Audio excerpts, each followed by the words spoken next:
Por bondade, os que estiverem sentados, coloquem-se de pé e peguem, por favor, as vossas Bíblias e abram-nas no Evangelho de Lucas, capítulo de número 13. Enquanto você está procurando, eu quero dar aos senhores uma boa noite e saudá-los com a paz do Senhor Jesus.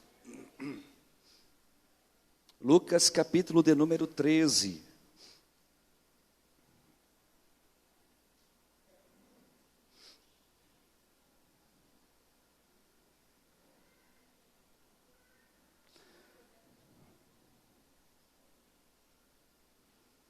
Eu sempre ouço falar sobre libertação. Sempre ouço falar que existem até cultos de libertação. Mas eu quero tratar com vocês do que a Bíblia nos ensina em Lucas capítulo 13, verso 10. Visto que hoje se confunde muito o que é libertação. Libertação nos dias de hoje se tornou um show, né? Se tornou quase que um ritual em algumas igrejas. Então não existe um culto específico para ensinar, mas existe o culto para libertar. E eu fico sem conseguir entender como que um pregador desassocia uma coisa da outra. Eu não consigo imaginar alguém ser liberto sem entender a palavra do Eterno. Então hoje eu quero falar sobre como que a gente pode encontrar libertação e cura de verdade. E eu falo no aspecto mais amplo dessa palavra, porque quase todos nós, em alguma área da nossa vida, somos prisioneiros. Se você for verdadeiro consigo mesmo, você vai admitir a verdade. Eu sou prisioneiro nisso aqui. Eu tenho essa prisão. Nunca consegui me libertar disto. Nunca consegui deixar aquilo. Mas a maioria das nossas prisões, elas são prisões como a deste caso que eu quero citar nessa noite. E como nós vivemos isso comunamente, ou seja, no nosso meio evangélico, é comum nós vivermos com algumas prisões e já nos acostumamos com estas prisões. Eu quero falar sobre isso nessa noite. Como que eu posso ser livre? Como que eu posso me libertar destas coisas, das quais elas já se tornaram tão comuns para mim e para você, que elas não nos afetam mais. São como bichinhos de estimação. Algumas pessoas, inclusive, alimentam isso. Algumas pessoas, inclusive, por desistirem e não acreditarem mais na possibilidade de pararem ou deixarem aquilo de lado, hoje alimenta, se acostuma, se alegra com aquela prisão. É uma prisão que nos satisfaz. E há um caso na Bíblia disto, porque para tudo Jesus deixou alguma coisa para a gente estudar e aprender. E eu quero falar deste caso. Lucas capítulo 13, versículo 10, diz assim: E ensinava no sábado numa das sinagogas. E eis que estava ali uma mulher que tinha um espírito de enfermidade. Havia já 18 anos. E andava curvada, e não podia de modo algum endireitar-se.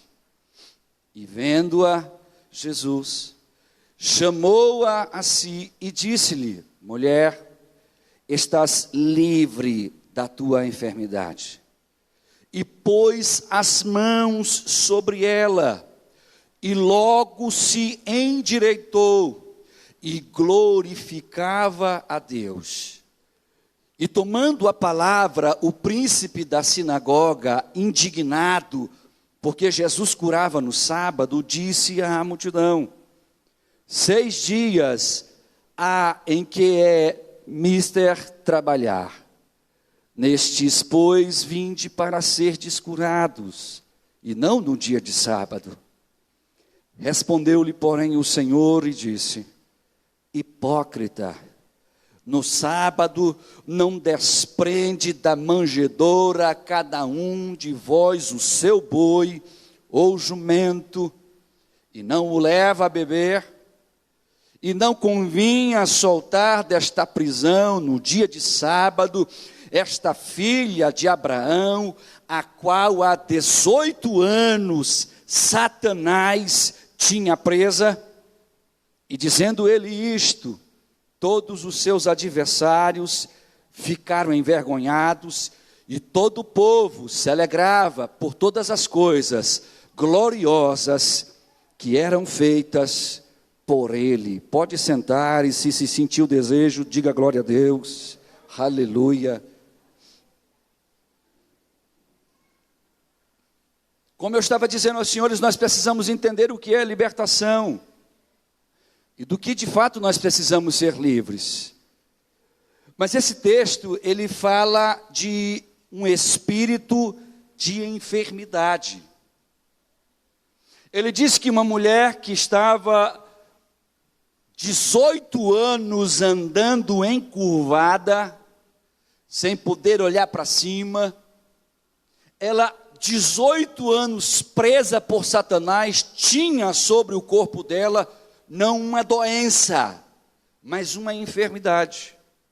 Se você pegar o nosso dicionário Aurélio e ver qual a diferença entre doença e enfermidade, você vai descobrir que para o nosso dicionário não há uma distinção lógica. Uma coisa diz respeito à outra. Se você está doente, logo está enfermo. Se está enfermo, logo está doente. Há dois conceitos no nosso dicionário que são longos. São conceitos que extraem da etimologia da palavra, buscando-se no latim, do porquê a enfermidade, o nome enfermidade, de onde surgiu. E como resultado do conhecimento, a proposta daquele dicionário é: doença vai gerar enfermidade, enfermidade gera doença, uma coisa é a mesma coisa da outra. Mas na Bíblia, na teologia bíblica, são coisas distintas. Enfermidade é uma coisa e doença é outra. Não se fica doente quando está enfermo, e não está-se enfermo quando está doente na Bíblia. São coisas completamente diferentes. E para que você entenda, as doenças, elas são coisas, são males que o corpo ou no corpo nos causa, causados por fatores que são extremamente fisiológicos. Em outras palavras, para a Bíblia, quando uma pessoa está doente, ela está doente por um fator físico, não espiritual. Ela está doente porque no seu corpo há uma bactéria, no seu corpo há um vírus, há uma virose, há um processo inflamatório gerado por alguma coisa física, seja pela má alimentação, pelo ar que respiramos, seja pelo que for, mas tudo ocorre de forma física. No seu físico. A enfermidade não é assim. A enfermidade, você não tem a bactéria, você não tem o vírus, você não tem a doença, você não tem o problema, e do nada você dorme bem e acorda doente, porque a enfermidade é algo que causa mal ao corpo de forma espiritual. Então, para que você entenda, antes de nós entrarmos no bojo desta situação, quando alguém está doente, se toma um remédio e a doença passa. Quando alguém está doente, se procura um médico, o médico vai indicar o tratamento e o tratamento vai, de certa forma, resolver o problema. Mas se alguém estiver enfermo, você pode tomar o remédio que você quiser, você pode gastar o dinheiro que você tiver em todos os melhores hospitais e médicos, podem fazer a mandinga que for para você, podem te dar o chá que for para você tomar, não vai resolver o problema. Porque a enfermidade, ela é causada por um fator espiritual. E na Bíblia existem várias situações, porém a maioria delas a gente só olha quando olha para o lado espiritual de uma enfermidade, apontando para um demônio. Então quando alguém está enfermo, a gente pensa, é demônio, isso é demônio.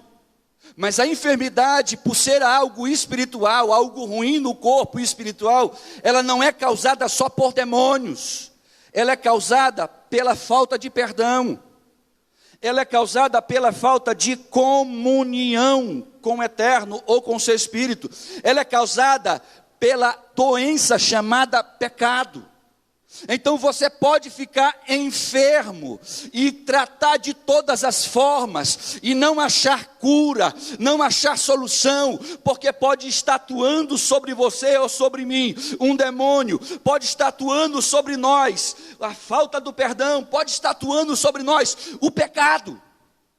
E isso precisa ficar claro, porque se você não entender a diferença entre doença e enfermidade, você não entenderá, porque Jesus disse que ela tinha um espírito de enfermidade. E depois, já terminando a história, ele vira para aquele príncipe, que era uma espécie de pastor da sinagoga, de líder da sinagoga, alguém que estava comandando a sinagoga. Ele olha para ele, o chama de hipócrita, porque Jesus tinha curado no sábado e repreenderam Jesus. Chama ele de hipócrita e diz: será que eu não deveria curar esta filha de Abraão, que há 18 anos está presa por quem, igreja? Por Satanás. Não era um espírito qualquer não, querido, que aprisionou aquela mulher. Jesus deu o nome a quem fez aquilo com ela durante 18 anos.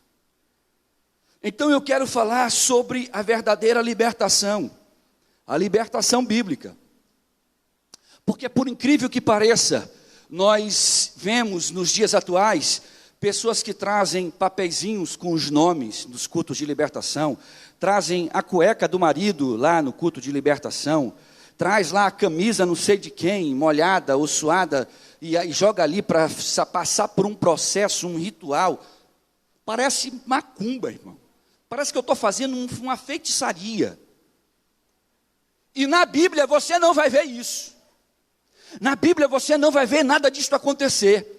Na Bíblia você vai ver Jesus chegando para o aprisionado, estendendo a mão, repreendendo, se for uma enfermidade, repreendendo o espírito que opera nela, e se for uma doença, repreendendo aquilo que causa a doença nela.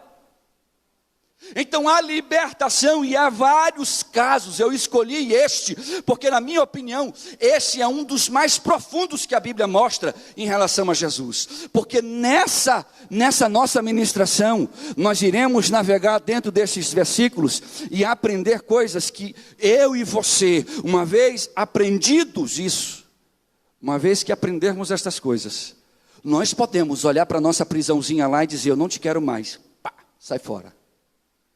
E quem deseja isso aqui nessa noite? Sinceramente.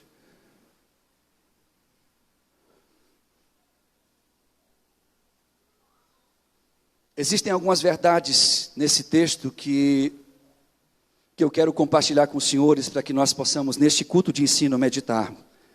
E culto de ensino é para se aprender. Sabe como é que se aprende, Jace? É tendo atenção. Assim como Satanás, durante 18 anos, aprisionava uma mulher que estava dentro da igreja. Gente, isso é sério. Do mesmo jeito, Satanás continua fazendo hoje.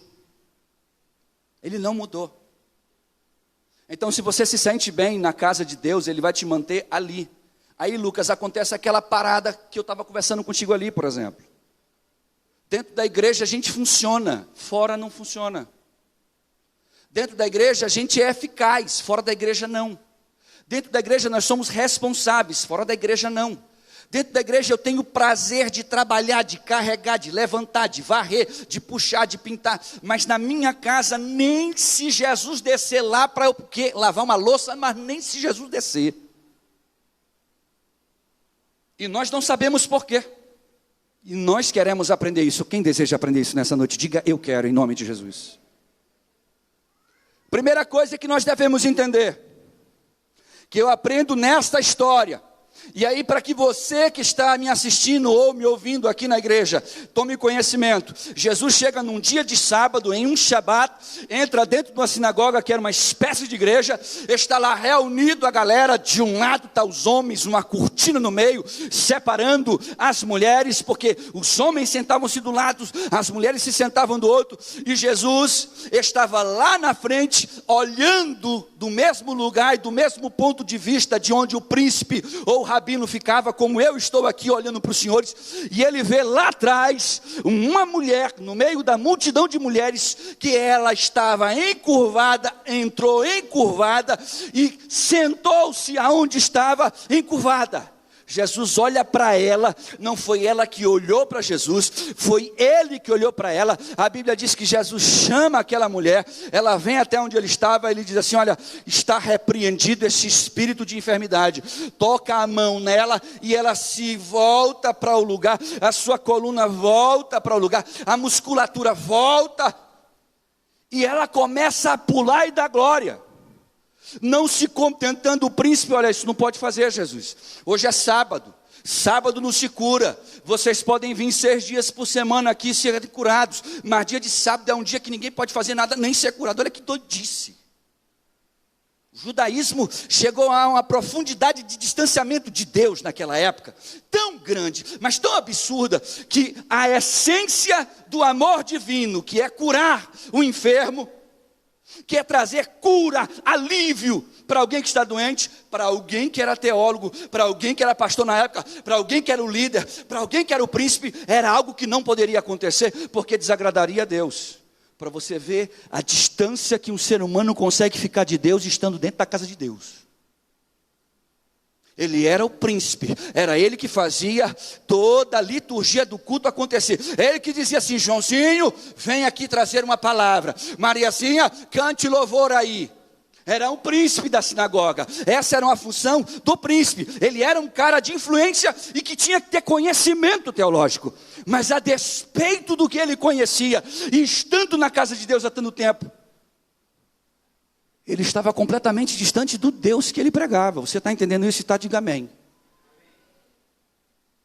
Então a primeira coisa que eu quero dizer e que eu vejo nesta história, ela vivia 18 anos. Sabe como? Encurvada. A primeira verdade que eu aprendo neste texto, olhando para esta história, é que muita gente está perdendo tempo. E é dentro da casa de Deus. Muita gente está na casa ou nas casas que nós chamamos de Deus, perdendo tempo. Mas como assim, pastor? Se não, vejamos.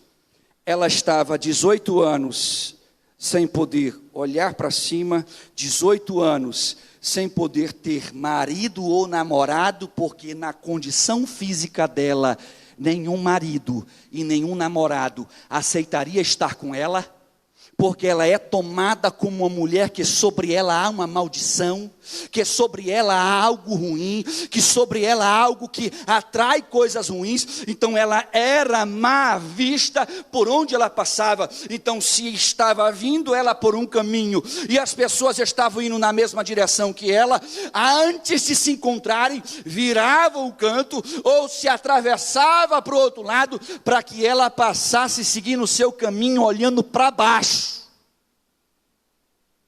Agora entenda, são 18 anos da vida rejeitada, 18 anos da vida discriminada, e eu pergunto para você, quanto tempo você aguentaria viver deste jeito? Quanto tempo você consegue viver sem ninguém falar contigo, sem ninguém querer a tua presença, sem ninguém querer estar perto de você, sem ninguém te dar atenção, sem você poder ter um relacionamento? Quanto tempo você conseguiria suportar esta situação? Quando eu olho para esta mulher, eu enxergo algumas características nela que me faz ser um fã desta mulher.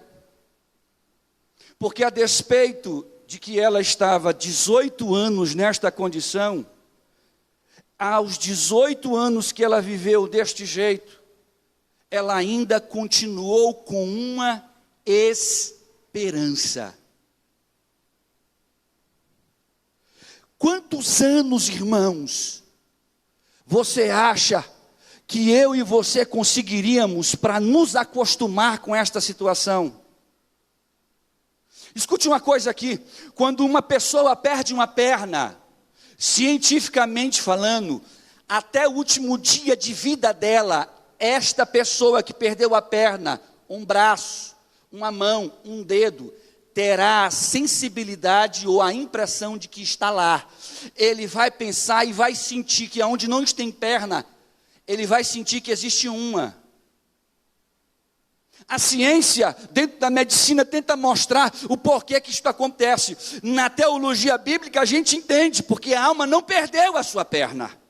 A alma não perdeu o seu braço. Então toda a sensibilidade que o mundo espiritual te dava para que esse corpo pudesse reagir no mundo metafísico, você vai continuar sentindo. Então tem gente que não tem braço. Pastor Erlon, uma vez conversando com ele, ele daqui para cá perdeu o braço, criança, foi estourar uma bombinha, em vez de jogar, decidiu estourar na mão para ver o que dava, perdeu metade do braço. Quando perdeu a metade do braço, ele disse: pastor, várias vezes eu estou em casa só com a parte do meu antebraço, e eu tenho a sensação que eu estou fazendo isso, eu sinto coçar aonde não tem o braço, eu sinto que está coçando ali, e me dá uma relia, porque eu começo a coçar no braço que existe ainda, mas não passa, porque a coceira é no lugar onde não tem o braço. Eu falei, isso é porque a sua alma não pode ser despedaçada, a sua alma não pode, sabe por quê? Porque se ela for para o céu, ela terá que ir inteira, se ela for para o inferno, ela terá que chegar lá inteira. Então a sua sensibilidade continuará. E cientificamente, uma pessoa que teve algum problema muscular, algum problema na sua coluna, ela com menos de um ano se adapta a viver naquela condição. Assim como alguém que tinha pernas e andava com elas, e ao perdê-las, aprende a andar com a cadeira de roda. E há pessoas que não só aprendem, fazem show na cadeira de roda, fazem piruetas na cadeira de roda, fazem coisas que eu e você que tem perna não faz, porque se adaptou, se acostumou. Agora eu estou falando de menos de um ano. Pense 18 anos da sua vida andando deste jeito, encurvado. 18 anos da vida. São 18 anos em que ela literalmente se acostumou a andar de cabeça baixa. 18 anos em que a sua estima sempre era baixa. 18 anos em que ela se acostumou a olhar para o chão. 18 anos que ela se acostumou a não ver mais o céu. Ela percebia a claridade do sol, ela percebia a claridade da lua, mas não dava, porque para ela se virar, ela tinha que se jogar no chão para virar para cima. E eu estou tentando mostrar para você o quão difícil era a situação dela, sabe por quê? Não é para gerar em você um sentimento de pena, mas é para lhe alertar de que quem fez isso por 18 anos foi o diabo. Ele não chegou na vida dela e disse assim: vou bagunçar a vida dela por uns meses. Ele a aprisionou, a entortou, transformou a sua musculatura em uma musculatura raquitizada, trouxe defeitos na sua coluna, acabou com ela emocionalmente, acabou com ela fisicamente, e não se contentando, porque Deus tinha um plano com aquela mulher como tem com você e comigo. Ele queria matá-la, mas Deus dizia: não vai matar não. Enquanto Jesus não vem para cumprir o que Deus tinha com propósito na vida daquela mulher, Satanás não pode matá-la. Mas enquanto Jesus não veio, Satanás a aprisionou, Satanás a maltratou, Satanás a fez um ser humano que na sociedade era rejeitada. E você acha que ele está brincando comigo e com você? Acha que ele está de ondinha, meu irmão?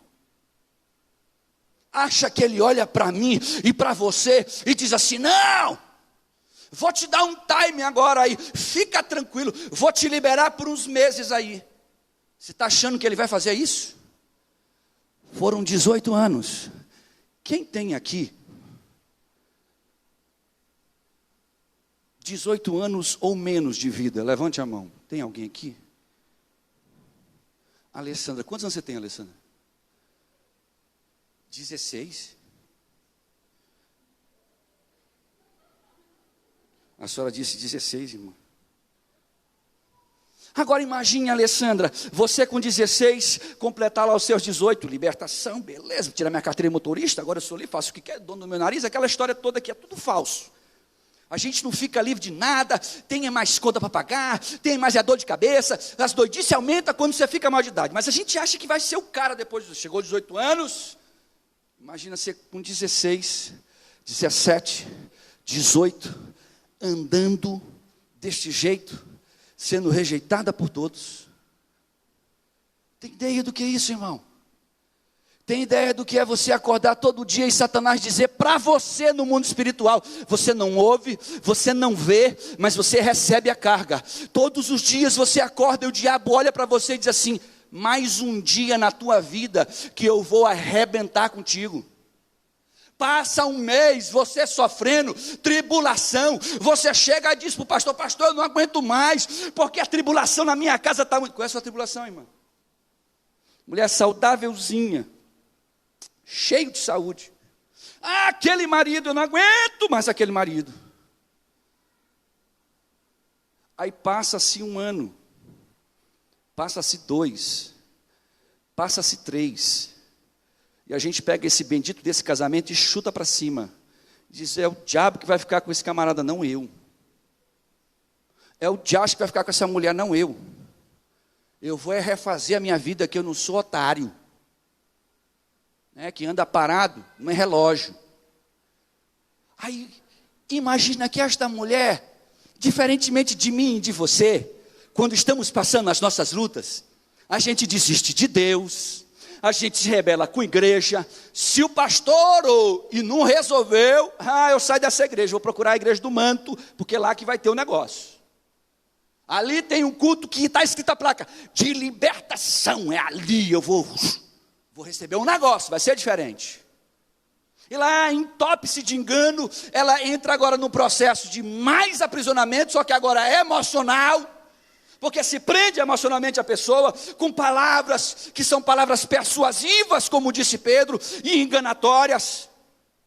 Mas a alma está ali gemendo, porém o corpo está alegre, porque parece que está livre, mas continua aprisionado.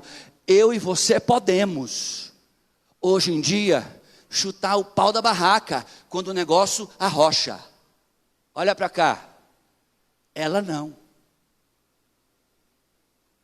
Ela vivia numa época em que o suicídio era ensinado como é bíblico. Vai para o inferno. Tirou tua vida? Inferno. E o judeu tem uma ideia diferente do Sheol, do que a gente tem. No meu conceito, o Sheol é pior do que o cristianismo pinta. No meu conceito, ir para o Geena é pior do que a gente pintou no catolicismo romano e chegou até nós no protestantismo. Mas vou lhe dizer uma coisa: lá, na época daquela mulher, ela não podia chutar o pau da barraca, ela não podia passar na rua e dizer assim: vocês não querem falar comigo? Vão tudo para aquele lugar. Sabe por quê? Porque ela dependia da esmola daquelas pessoas, da pena daquelas pessoas, porque trabalho ela não tinha, trabalhar na agricultura ela não podia, família como marido e filhos ela não tinha, porque se tivesse já teriam abandonado ela. Então ela teria que suportar os olhares, as falas, as brincadeiras, as críticas. Agora pense comigo aqui, o pastor tirou uma onda com Raíssa, no outro dia a Raíssa chega no pastor gabinete. O que foi, meu filho? Você citou meu nome no culto? Eu quero minha carta, eu vou me mudar, vou para outra igreja. Porque me senti ofendida demais. Nós fazemos isso hoje. Ela pode fazer isso, eu posso fazer isso, mas aquela mulher não. Agora pense você passar 18 anos da sua vida ouvindo o nego tirando onda da tua cara, 18 anos da tua vida sendo humilhada, 18 anos da sua vida dependendo do que as pessoas te derem, porque se não te derem você passa fome. E olhe para cá, para você nunca esquecer disso. E tudo isso, olhe o que eu estou lhe dizendo, tudo, 100% disso, por causa do ódio que o diabo tem de nós. Eu vou falar uma coisa para você dar uma glória a Deus. Agradeça a Deus agora. Sabe por quê? Porque a Bíblia diz que Satanás chegou para Jesus e disse assim: vou bagunçar com a vida de Pedro. Vou andar com esse camarada. Ele está achando que ele é o quê? Ele está achando que ele é o cara. Pedrão está achando que subiu na cabeça. Eu vou bagunçar com ele, Jesus. A Bíblia diz que Jesus olhou para Satanás e disse assim: faça isso não, eu não permito. E aí o diabo, que tem que prestar continência para quem é dono do mundo, que é Jesus, disse: sim senhor, já estou saindo aqui, tirando o meu da reta. Porque ele não é doido. Ele pode ser doido comigo, ele pode ser doido com você, mas ele não é doido com Jesus. Ele sabe o fim dele, e ele sabe como será o fim dele. Mas olhe para cá, eu e você temos motivos de sobra para agradecer a Deus. Sabe por quê? Porque você só está aqui e estava cantando, você só está aí me assistindo, você só está aí sentado agora, porque Jesus continua com a sua poderosa mão dizendo: não toca nele, não toca nela, não mexe nele, não mexe nela, eu não aceito. Não, mas eu quero destruir. Não vai destruir não, mas eu vou, não, só quando eu disser toca. Eu tenho motivo para dar glória ao Eterno.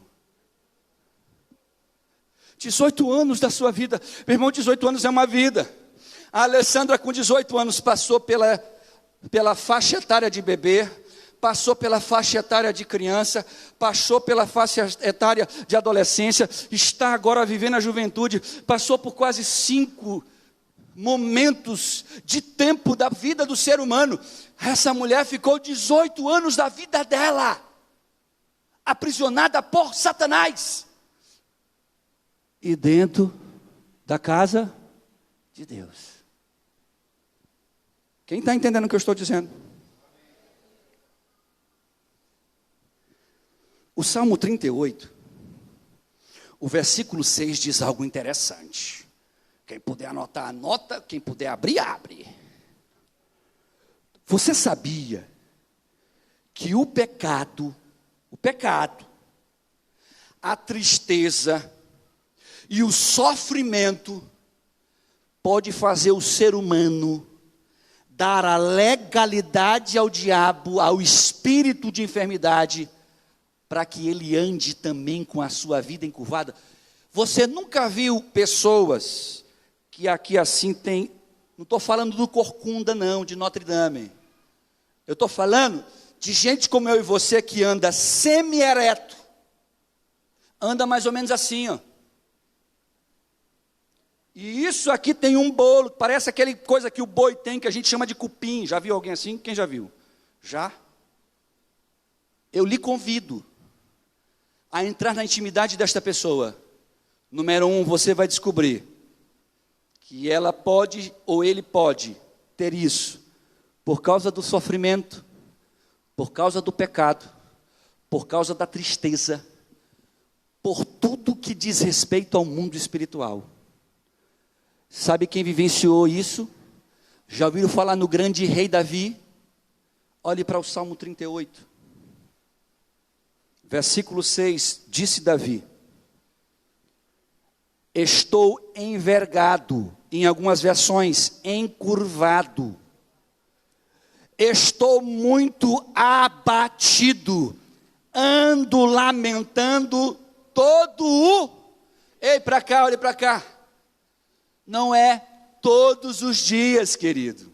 Porque quem lamenta todos os dias, lamenta em algum momento de cada dia. Ele lamenta o dia inteiro. O rei e principal rei, depois de Jesus de Israel, vivenciou o que esta mulher estava vivenciando. Porém, com ele, para a infinita glória de Deus, ele passou pouquíssimo tempo nesta situação. E sabe qual era o problema dele? Pecado. Deus disse, faça uma coisa, e ele decidiu fazer outra. E quando ele decidiu fazer outra, o pecado deu a ele a enfermidade que o encurvou. E um rei que andava imponente por ser o maior guerreiro que Israel conheceu, que levantou e matou centenas de milhares de inimigos do povo de Deus, agora era um rei que andava cabisbaixo, olhando para baixo, abatido, e o dia todo, o dia inteiro, lamentando, porque eu fiz isso, porque eu fiz isso, porque eu fiz isso, Deus, meu Deus, porque eu fiz isso, Senhor, não deveria ter feito isso, Senhor, porque eu fiz isso. Espírito de enfermidade, o pecado, a tristeza, a dor, as coisas das quais eu relatei, a falta de perdão. Ei, olha para cá, se você não perdoar, se você não liberar perdão, se você não deixar esse troço sair daí de dentro, você pode ter certeza que a enfermidade, se já não te alcançou, te alcançará. Quem conhece alguém que de vez em quando ou sempre está em depressão, levante a mão assim. Conhece? Você acha que a depressão é o quê, querido? Eu faço psicologia, a gente começa a entender que é uma disfunção neurológica. O que você acha que causa isso, queridão? Aí lá na psicologia a gente vê abuso, não sei o quê, trauma, blá blá blá. E lógico, como um psicólogo, vou tratar das circunstâncias também dentro daquilo que é o conhecimento científico. Mas quando eu, pastor, estudioso, conhecedor dessa palavra, vou trabalhar uma situação como essa, eu não posso olhar para essa pessoa e achar que apenas é algo humano. Porque sobre esta pessoa há um peso. E aí, como psicólogo, eu sento com ela, começo a conversar, a gente começa a fazer uma anamnese, começa a extrair de dentro. Você descobre, lá no passado foi abusado, lá no passado foi abandonado, lá no passado fez um aborto, lá no passado cometeu algo que não consegue se perdoar, lá no passado. E ela não consegue perdoar, ela não consegue se desvencilhar, não consegue cortar este laço com o seu passado. E enquanto não cortar, a enfermidade fica ali operando. Porque ao contrário, escute uma coisa para você exaltar o eterno. Na época daquela mulher, a graça de Jesus ainda não tinha sido despejada, porque ele não havia ainda morrido e ressuscitado. Então, sobre gotinhas partidas da mão dele, ele pingava e alguém era curado. Ele pingava a sua mão em alguém e alguém era sarado. Ele pingava. Mas quando Jesus morre, passa 3 dias sepultado e ressuscita, aí se cumpre nele o que Isaías profetizou quase 600 anos antes. Olha, sobre ele, apontando para o Messias, aleluia, estão os nossos pecados. Aquilo que me dá paz estava sobre ele. O que me causa hoje paz é porque ele pagou um preço. E a Bíblia diz assim: e pelas suas pisaduras eu fui sarado. Hoje eu e você podemos ter acesso à cura, ter acesso à libertação, ter acesso ao milagre. Mas naquela época não era assim. Então, primeiro, tem muita gente perdendo tempo. Com o que, pastor? Com o que está errado. Com o que, pastor? Com o que não está dando certo. Com o que, pastor?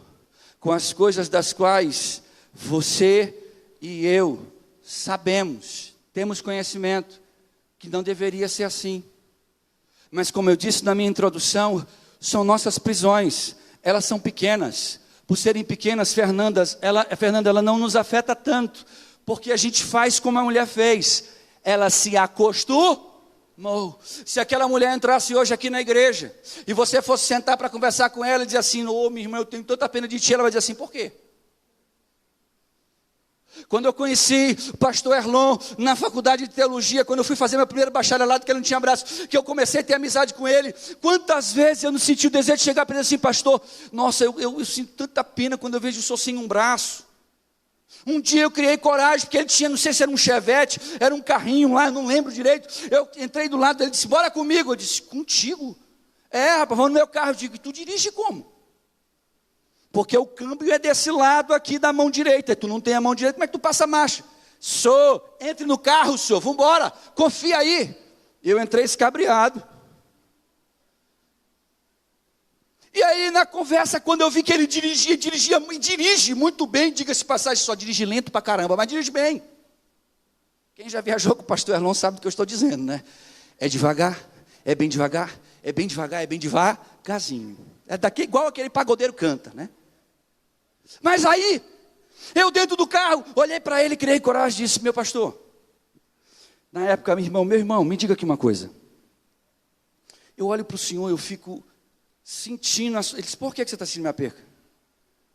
Isso aqui aconteceu quando eu era criança, eu não tinha juízo, e eu só comigo, e agora tu tem, né? Mas bem, ele disse, olha, eu não tinha juízo, fui estourar uma bombinha, em vez de jogar para cima, vou ver se aquela bomba de murrão. Quem já estourou bombinha de morrão? Doidice, né? Coisa que a gente fazia. Tu, Carly, ô Jesus. Eu não esperava isso de você. Mas vamos lá. Joga, em vez de jogar, ele estourou na mão. Pá, a mão dele se espatifou. Ele percebeu, quando criança, que o resultado não foi legal. Mas ele se acostou. Ele olhou para mim e disse, não tenha pena. Não precisa sentir isso, sabe por quê? Porque a gente se adapta, pastor. A gente se adapta, a gente passa a dirigir, a gente passa a ver, a gente se vê tu te vê sozinho, digo sozinho. Toma banho sozinho, faço tudo com a minha outra mão. Aí você vai buscar casos na internet de pessoas que perderam as pernas, que perderam os braços, gente que não tem braço, mas que faz tudo com a perna, desenha, pinta, coisa que eu nem sei fazer, os caras fazem com o dedo do pé. Porque se acostuma, se adapta. Esta mulher, se ela sentasse hoje aqui comigo e com você, sabe o que ela ia dizer?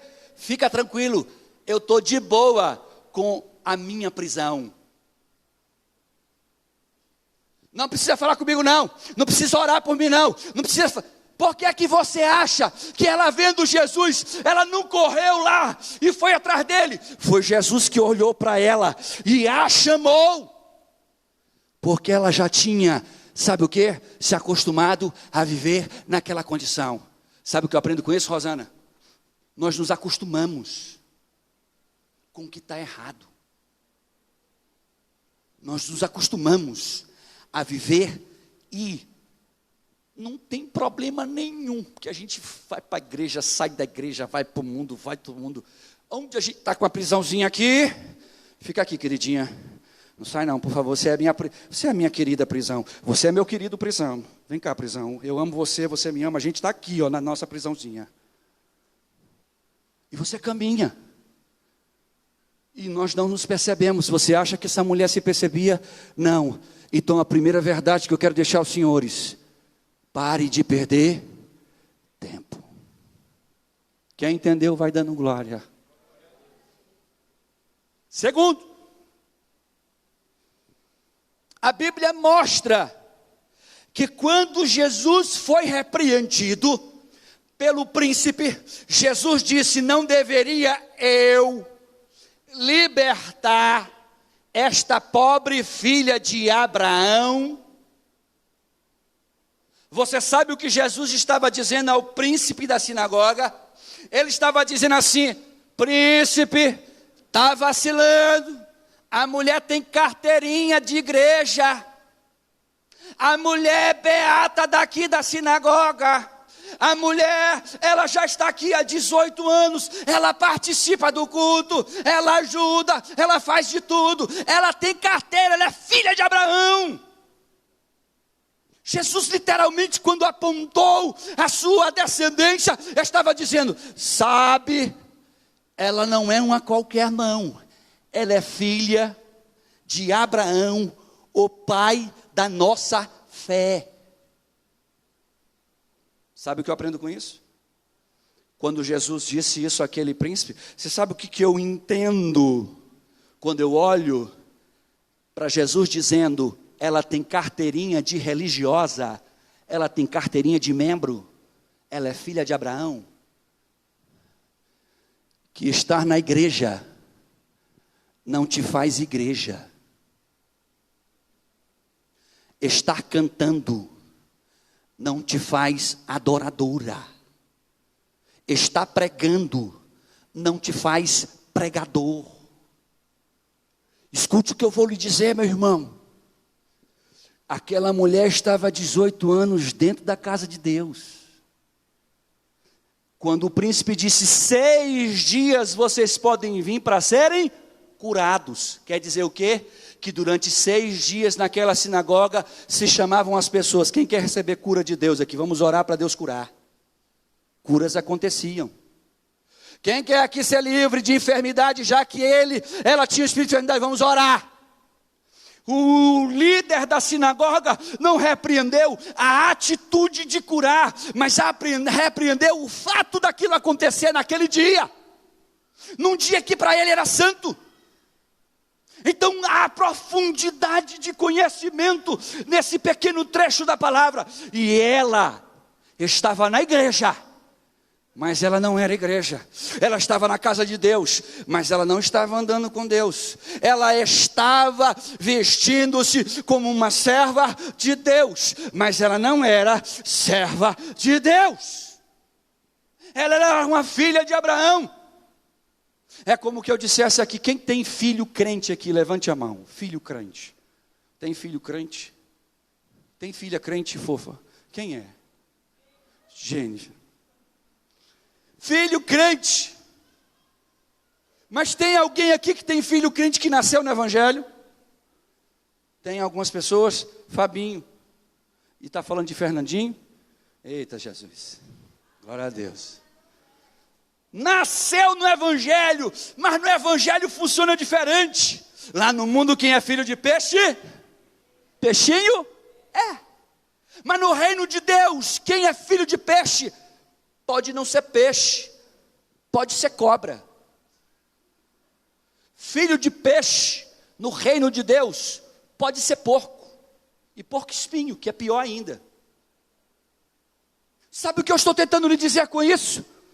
É que estar na igreja, andar na igreja, se vestir como igreja, falar como igreja, caminhar como igreja, não te faz igreja. E sabe por que isso não acontece? Porque quando eu olho para algumas coisas, nessa história eu me venho e me reporto aos meus dias atuais. Vejamos se eu estou equivocado, meus queridos irmãos e ouvintes por onde estão aí na internet. Camarada vem para o culto, a irmã vem para o culto, aí o pastor prega assim, a Bíblia diz que é pecado xingar, não xingue, xingar não é de Deus. Ela olha na Bíblia e diz, olha rapaz, é mesmo rapaz, ele olha na Bíblia, rapaz, como é que eu nunca pensei nisto, vou mudar. Serei uma nova pessoa quando sair daqui agora. E sai daqui quando chega em casa, na primeira situação que Joãozinho atribula Mariazinha, Joãozinho manda Mariazinha tomar onde as patas costumam tomar. E aí ainda tem sempre um anjinho que está passando por perto e diz assim, olha, tu é crente, viu? Crente é um sujo falando mal lavado, sabe? Tu é crente, cuidado com essa língua. Essa língua vai igual o pastor disse, vai num caixão separada. Aí você me pergunta, pastor, por que isso acontece? É verdade, pastor, isso acontece. Eu citei um exemplo estrúxulo, bobo, até idiota, mas para mostrar uma realidade. Pastor, por que eu chego na igreja? E eu vejo, Eu ouço, eu escuto, eu percebo, eu chego em casa, inclusive releio, para ver se não é doidice que o senhor falou. O senhor mesmo manda reler, eu vou reler, para ver se o senhor não pirou no cabeção. Aí tu vai ver, mas pastor, eu não consigo deixar esse negócio. Eu consigo deixar um dia, às vezes deixo até 2, mas no terceiro, quando eu tropeço, sai um AP. Oh, e vai embora. Lembro-me de uma irmã, culto de mulheres, festa de mulheres, aquela uma igreja lotada. Ela sobe aqui para pregar, se empolga na pregação e fala, e isso, e começa a pregar, e não sei o que, de repente começou a falar de homem, e ela não andava muito bem com o marido, o negócio não estava meio andando dentro de casa direito, e aí ela começou, porque não sei o que, mas esses homens não sei o que, e ela começou a virar feminista, saiu de crente para feminista, e a mensagem já mudou uma tônica, e tinha irmã que estava na igreja, já estava empolgada também, eu vou fazer isso também, eu vou chutar o pau da barraca, e aí ela, ora pô, e soltou um P aqui no meio do púlpito. Ela se percebeu, tentou corrigir, e o emendo saiu pior do que o soneto. Ou é alguma coisa assim, né? Ficou pior. Pastor, por que isso acontece? Quem quer saber, levanta a mão. Quer saber? Então olha para cá. Porque aquela mulher, ela viveu corcunda, encurvada, sofrendo por um tempo. Quando ela se percebeu que o seu sofrimento não iria passar, ela deixou de olhar para o sofrimento e buscar a cura dele, para se acostumar e se adaptar à dor. Sabe o que nós fazemos? Nós passamos tanto tempo, no caso do xingamento, xingando. Temos no meio da família, xingamento. Temos nos nossos grupos de WhatsApp, xingamento. Temos na rua, xingamento. Passamos no carro, xingamento. E que a gente vai se acostumando, aí a gente encontra com Jesus, e diz assim, para com isso, porque tua boca é santa. Vai orar como Davi orava e diz, põe um guarda na minha boca, para que da minha boca não saiam palavras torpes, imundas, sujas. Vai orar. Ela orou um dia, conseguiu passar o dia inteirinho sem xingar. No outro dia ela orou de novo. No outro dia ele acorda e diz, Senhor, eu me lembrei daquela pregação do pastor Júnior, não vou falar, Senhor, põe um guarda na minha boca. Passou o dia inteiro com o guarda na boca, pisou, tropeçou no calo, filho atribulou, marido encheu o saco, esposa encheu o saco, e vinha na língua, o guarda fechava a boca. Se eu pudesse, se o pastor não tivesse pregado naquele dia, tu ia ouvir. No terceiro dia, ele já não ora mais por isso. Nem ela. Então ela volta a xingar. Ela reincide no mesmo erro. Ele reincide no mesmo erro. E aí você tenta uma vez, não deu certo. Tenta a segunda vez, não deu certo. Tenta a terceira vez, não deu certo. O que você faz? Larga de tentar. Você pega aquela sua prisãozinha, que no caso aqui, em exemplo, é o xingamento. Você carrega e diz assim, tá bom. Carregar esse negócio aqui. O segredo é eu não deixar xingar perto do pastor e nem xingar na igreja. Mas fora da igreja ninguém vendo, está tranquilo. Os de casa todo mundo já me conhece mesmo. Ainda tem quem fala assim, vou dizer para o pastor. Eu acho massa isso. Mas uma verdade seja dita. Quando nós nos tornamos nominais, sabe o que acontece dentro da igreja católica hoje? Esse Brasil aqui se diz católico, não entende nada, não sabe rezar, a maioria nem um Ave Maria, não sabe. A maioria desses católicos, e se estiver assistindo, estou falando para ti aí. A maioria não conhece nada de Bíblia, quer começar pelo próprio padre, nem o padre incentiva ninguém a ler nada. Quando você vai fazer catecismo, é um monte de doidice que é ensinada, os caras não motivam a ler a palavra, porque se forem ler, não fica na igreja católica, você sai. Se você parar para ler essa Bíblia, que está na sua casa, você vai deixar de ser católico. Porque não tem como ficar, não dá, não tem como, não consegue se situar mais. Você começa a olhar em volta e diz assim, isso aqui é doidice, eu estou no lugar errado. Vai ler a Bíblia. Se eu estiver errado, vem aqui e me desafio na Bíblia para você ver. Aí sabe o que acontece? Quando a gente olha essas circunstâncias, católicos que são nominais, tu é o quê? Eu sou católico. Tu vai para a missa? Não, eu vou de vez em quando. Tu é o quê? Ó, o crente nominal, eu sou crente. Tu vai para o culto? Domingo eu vou para o culto. E durante a semana tem as desculpas que eu tenho que dar. Eu dou a desculpa disso, daquilo outro mais. São as desculpas daqueles que estão me assistindo em casa e não vêm para a igreja.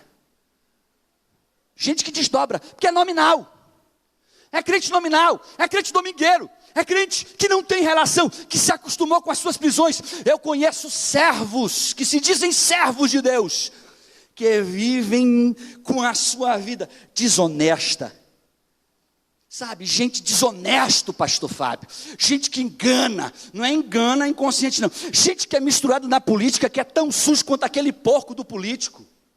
Gente que é imundo na sua natureza, que aonde está, quando alguém diz assim, que tu é crente? Tu é o que crente? Ainda canto, ainda prego na igreja. O quê? Eu tenho que ir nessa tua igreja, porque lá deve ser só doidice. Aí vem aqui me reclamar. Pastor, fulano de tal prega na sua igreja. Prega. Pastor, o senhor não conhece ele? Por quê? Porque o cara é uma doidice no trabalho. É só maluquice, é só piração, é só loucura. E sabe por que ele faz isso? Olha para cá. Você acha que é porque ele quer nos enganar? Você acredita mesmo que alguém que está assim é porque quer enganar os outros? Quer fazer média para os outros que estão na igreja? Olha o dedinho. Não é não. Sabe por que isso acontece? Comigo, com você, com qualquer pessoa? Porque nos acostumamos. A gente se adapta com o erro, querida. Aí o erro não se torna mais erro. A gente vai vivendo com ele. Olha uma coisa que é curiosa que está em Mateus 7. Tem Bíblia? Abre. Mateus 7, versículo de número 22. Diz assim a palavra do Eterno. Disse Jesus: muitos me dirão naquele dia: Senhor, Senhor, não profetizamos nós em teu nome? Em teu nome não expulsamos demônios? Em teu nome não fizemos muitas maravilhas? Então lhes direi abertamente: nunca vos conheci, apartai-vos de mim, vós que praticais o quê? Sabe o que Jesus está falando? Ele está falando, olha, naquele dia, muitos crentes, muitos pastores, muitos cantores, muitos pregadores, muitos profetas vão dizer: Senhor, no teu nome eu fiz tanta coisa tremenda, no teu nome eu fiz mar se abrir, no teu nome eu andei sobre as águas, no teu nome eu flutuei, eu mudei a história da vida das pessoas. Jesus vai dizer assim: eu nem te conheço, cara. Como assim tu não me conhece? Porque o poder saía de ti. O poder que passou aí era meu. Mas não porque eu queria te usar, é porque tu estava lá na jogada. Mas eu queria atingir aquele que foi curado, não você. Mas e por que não? Porque tu na igreja, tu era tudo isso. Mas lá fora tu não era. Lá na tua casa tu não era. Aí tem filhos que não suportam pais. Não se relacionam com pais. Não engolem pais. Porque na igreja, o homem é santo, a mulher é do manto, do saião, mas dentro de casa é do cão. É assim ou não é, senhores? Sabe por que a gente faz isso? Acostumamos. Então, quando eu olho para a palavra de Deus, eu tenho que aprender que estar na igreja não me faz igreja. Oséias, capítulo de número 4, disse o bom profeta, no versículo de número 6, disse o Senhor Deus: o meu povo é destruído, porque lhe falta o conhecimento. Olhe para cá, você podia dizer assim: mas pastor, estou na igreja do conhecimento, conhecimento é no balde aí. Pastor, eu faço teologia. Pastor, eu conheço. Pastor, eu já li várias vezes a Bíblia. Olha para cá, Santão. Vamos entender um negócio, eu e você aqui, naquilo que a Bíblia diz. Quando o profeta Oséias, em nome do Senhor, dizia: o meu povo é destruído por falta de conhecimento, você realmente acha que ele estava falando que o povo dele não tinha acesso à palavra? Lendo o versículo, continuando o mesmo versículo, versículo 6. Oséias capítulo 4, versículo 6. É porque quando a gente fala que o meu povo perece por conhecimento, Thaís, a gente só fica aí. Ninguém fala mais nada do que o versículo continua dizendo. Mas o versículo ele não para aí. O versículo continua assim: o meu povo perece por falta de conhecimento. Porque tu rejeitaste o conhecimento. Também eu, diz o Senhor, te rejeitei. Pastor, como é que eu posso rejeitar o conhecimento? Quem sabe me dizer aqui? Como é que se rejeita um conhecimento que chegou até você? Não praticando. Se o conhecimento da palavra de Deus diz assim, para você viver uma vida de libertação e de cura, você precisa fazer isso, e você decide não fazer, você foi destruído por falta de quê? É isso que a Bíblia diz. Quando você ouviu falar alguém pregando assim, meu povo perece por falta de conhecimento, não é por falta de acesso, querido, não é por falta de saber, não é por falta de ler, não é por falta de entender, não é por falta de alguém que lhe explique, é porque ao conhecer decide, não vou fazer isso. Ao conhecer decide, não vou arrancar minha prisão. Ao conhecer decide, não vou mudar isso. Quem está entendendo aí o que eu estou dizendo? Terceiro e último, agora eu vou encerrar.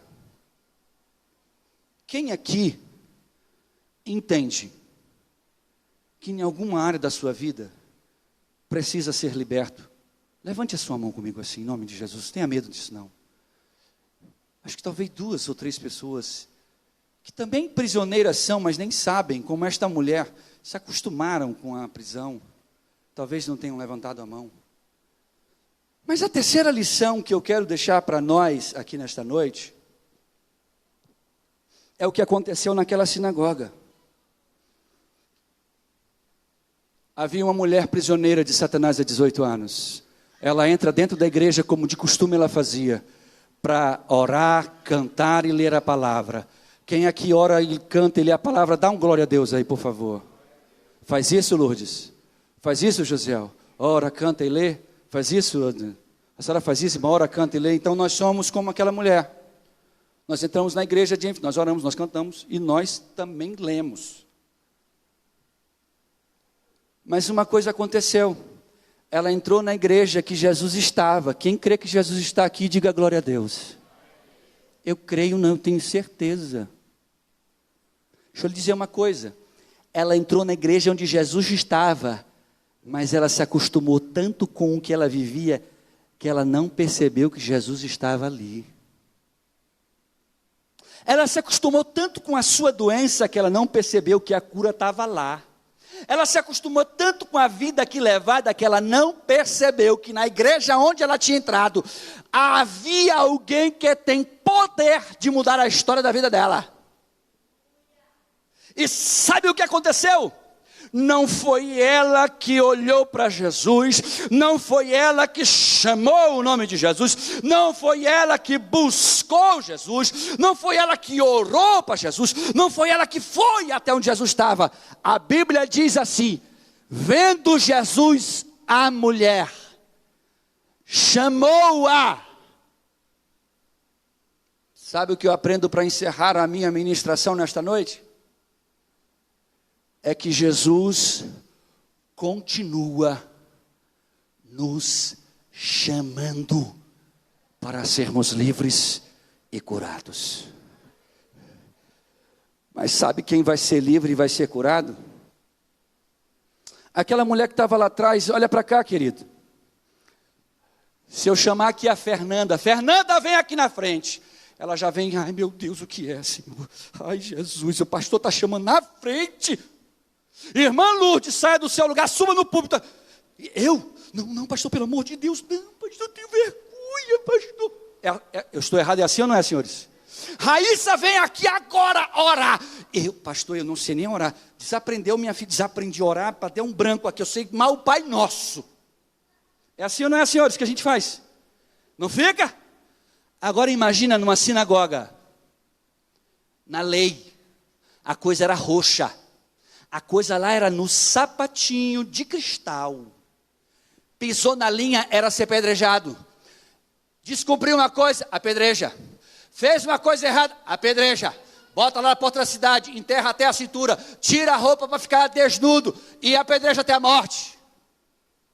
Se fosse nos dias de hoje, Lourdes, vem até aqui. Não. No final do culto, querida, todo mundo reúne, cada um pega uma pedrinha, vamos quebrar a irmã na pedra.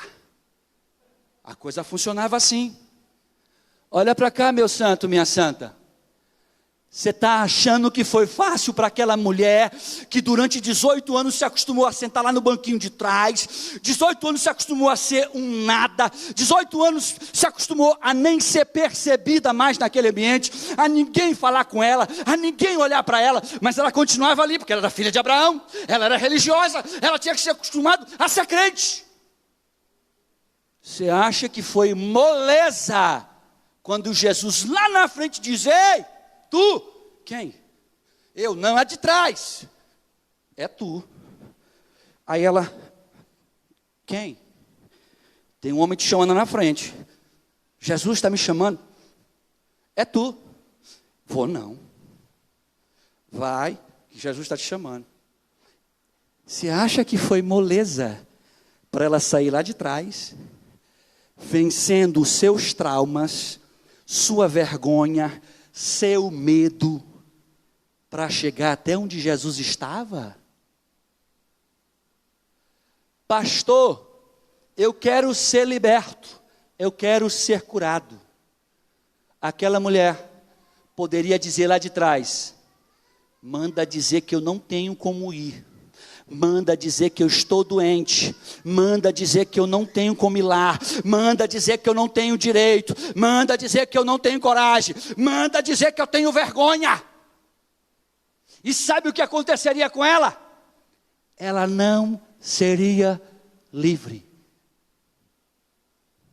Você sabe por que muitos de nós não somos livres? Porque muitos de nós não somos curados?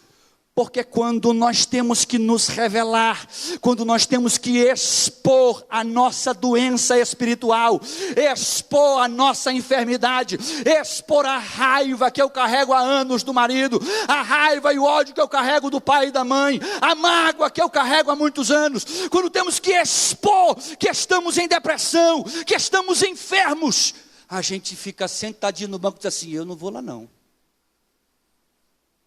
Quem gostaria de receber aqui cura de Jesus, sai do seu lugar. Eu estou até doente, mas eu não vou lá não. Eu não, o povo vai saber que eu estou doente.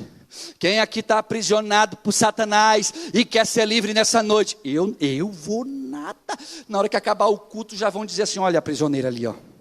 Ó, tu era prisioneiro, eu vi, tu foi ser prisioneiro, eu vi, o pastor chamou, tu foi.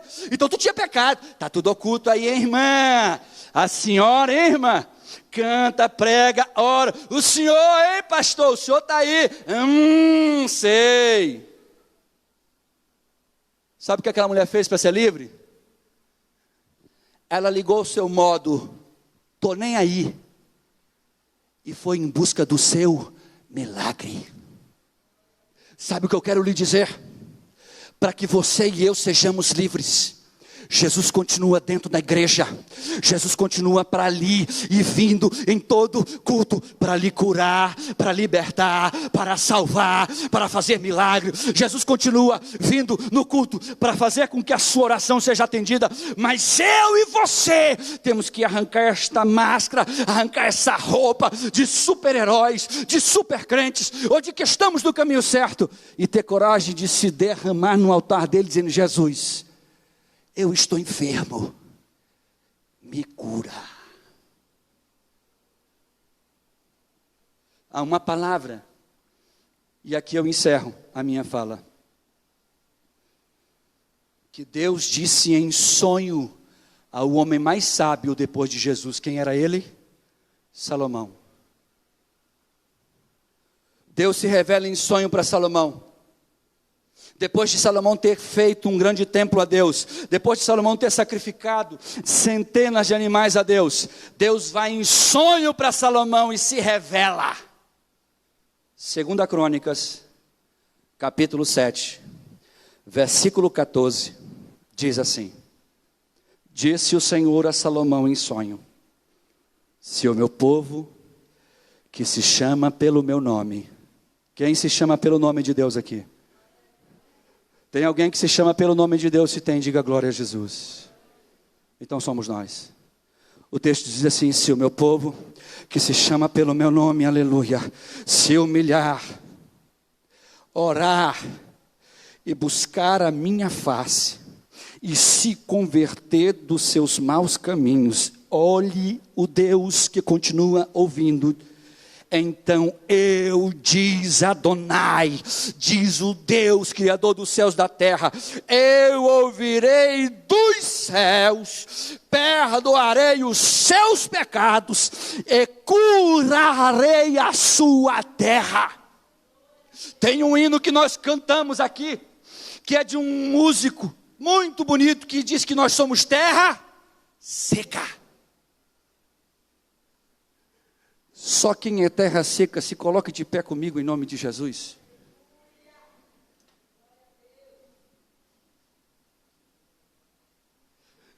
Se o meu povo, que se chama pelo meu nome, se humilhar e orar e buscar a minha face e se converter dos seus maus caminhos, eu, dos céus, diz o Senhor, ouvirei, perdoarei os seus pecados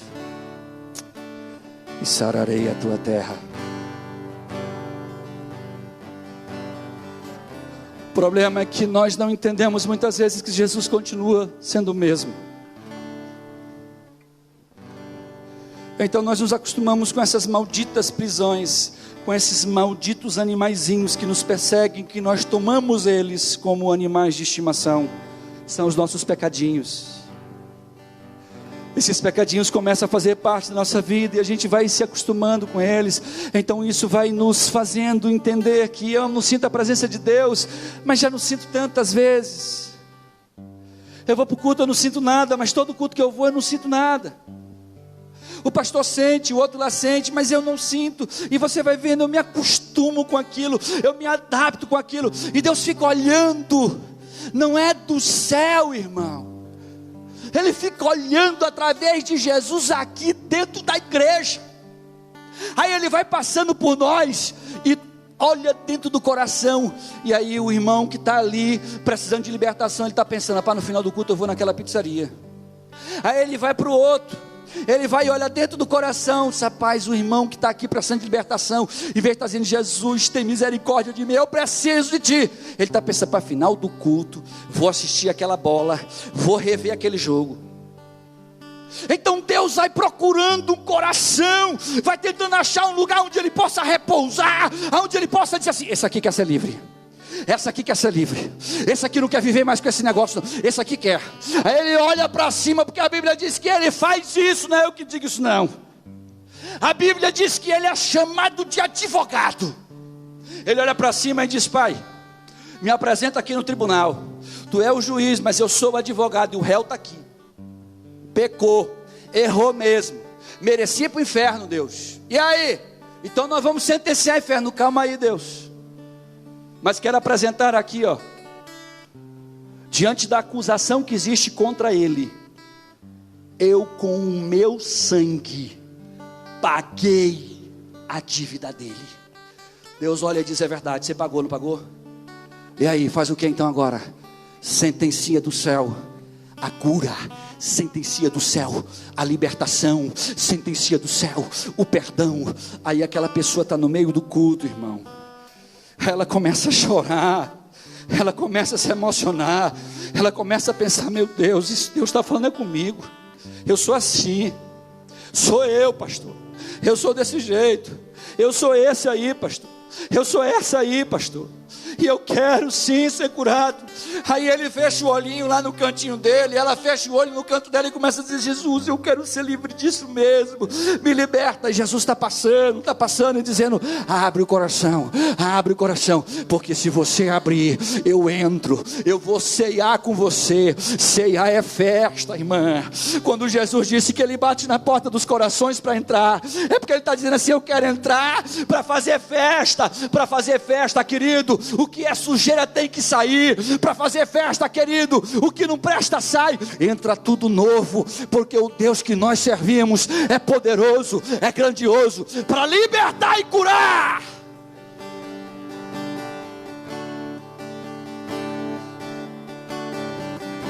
Oh glória, aleluia. Senhor, minha oração se tornou em sequidão. Cante comigo onde você estiver. Um deserto. Diga para Ele: eu quero ser livre, eu quero ser livre. Até a minha adoração já não passa de canções, de palavras repetidas. Diga de novo, diga de novo. Senhor, a minha oração se tornou sequidão, se tornou um deserto. Até a minha adoração já não passa de canções, de palavras repetidas. Abre o céu, Senhor. Só Ele faz isso. Deixa a chuva descer. A terra seca está aqui. Quem é terra seca? Quem é terra seca? A terra seca sou eu. A terra seca está aqui. A terra seca sou eu.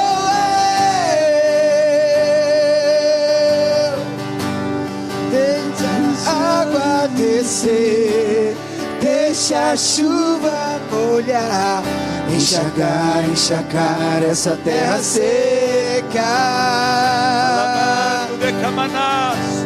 Deixa a água descer, deixa a chuva molhar, enxagar, enxagar essa terra seca. Diga de novo mais uma vez: Senhor. Senhor, a minha oração se tornou sequidão, se tornou deserto.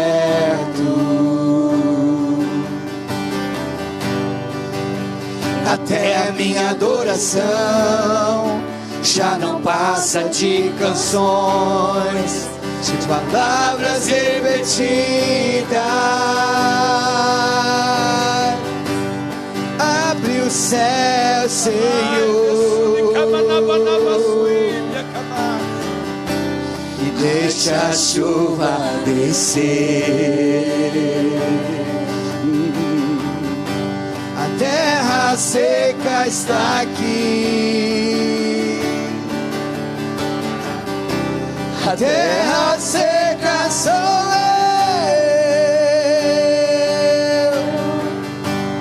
Deixa a água descer, deixa a chuva molhar, encharcar, encharcar essa terra seca. Deixa a água descer, deixa a chuva molhar, encharcar, encharcar essa terra seca. Põe a sua mão no seu coração. Jesus, tu conhece cada coração que está aqui, que está me assistindo. Alanto de Canábia, Suíbia, Camanás. Ainda és o mesmo daquela sinagoga. Em nada tu mudastes, ó Senhor. Por isso eu me humilho com esta igreja diante de ti e te peço. Arai de Súbia, Camanaia. Alamanto de Basuíria, Camanás, Sereia, Xaramanóvia, Camanás,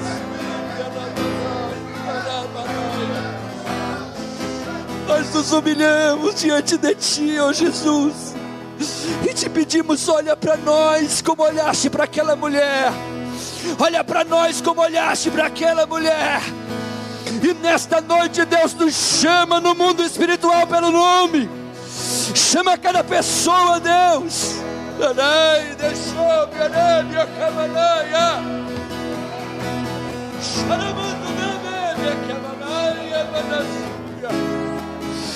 Eu te peço nesta noite, estende a tua mão mais uma vez. Sentencia, Senhor, no céu a libertação. Senhor, em nome de Jesus, que haja libertação, que haja libertação, que haja libertação. Nós repreendemos a enfermidade, nós repreendemos o espírito de enfermidade. E nesta noite, Senhor, dá-nos a tua sentença e o teu toque. Toca com a tua mão em cada pessoa, em cada coração agora. Toca no meu coração. Toca no coração dos que estão aqui na minha retaguarda. Toca no coração dos músicos. Toca no coração da igreja. Toca no coração de quem está assistindo agora. Onde quer que esteja, Senhor, em nome de Yeshua. Estende a tua mão e cura, para que nós possamos te adorar e possamos cantar ao teu nome. Diga nessa noite: se eu me humilhar diante do teu altar e sacrificar aquilo que me custar, tu inclinarás os teus ouvidos ao meu clamor. diga, Mas vale um dia no centro do teu querer, que toda a vida sem jamais te conhecer. Tu és minha fonte, minha colheita, minha herança.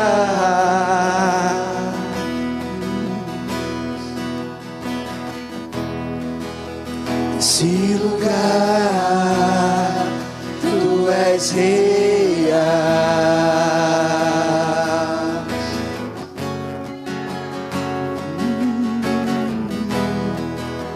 Vou me enxergar totalmente.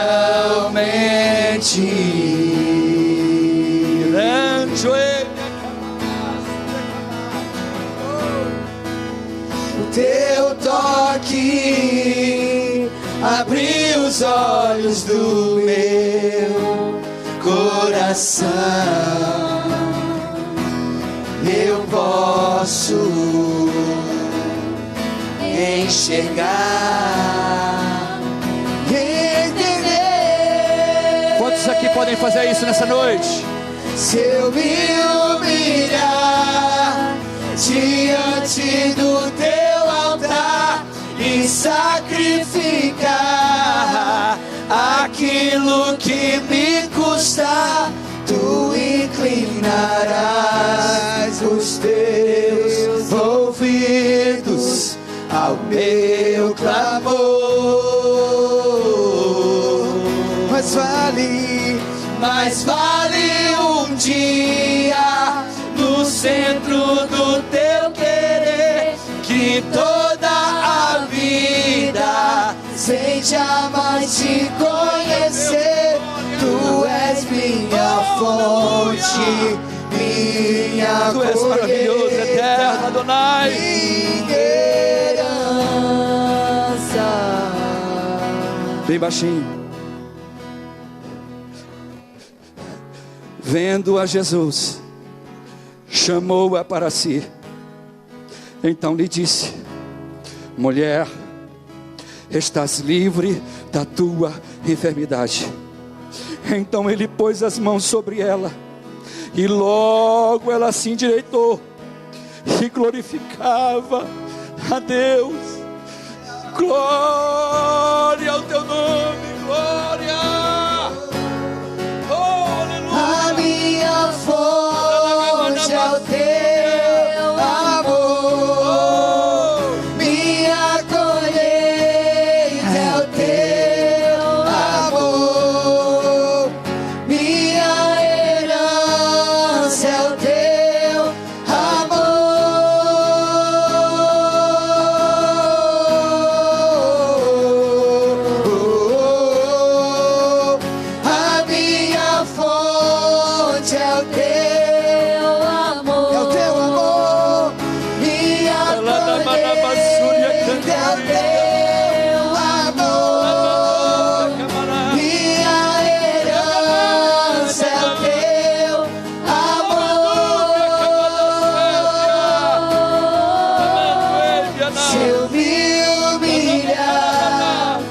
diante do teu altar e sacrificar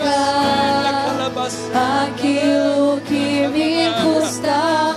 Tu inclinarás os teus ouvidos ao meu clamor. Mas vale um dia no centro do teu querer, que toda a vida sem jamais te conhecer. Tu és minha fonte, minha colheita, minha herança. Ainda com a sua mão no coração, diga assim: Jesus, olha para mim como olhaste para aquela mulher e me chama, Senhor. Me chama a tua presença, porque eu quero ir nela. Diga: Jesus, me chama a tua presença, eu quero ir na tua presença. Eu quero chegar nela, eu quero ser curado, eu quero ser livre, eu quero ser liberto. E eu te peço, Deus, que cada pessoa aqui, onde quer que esteja, Deus, que nessa hora ora comigo e pede, Senhor, para estar diante de ti.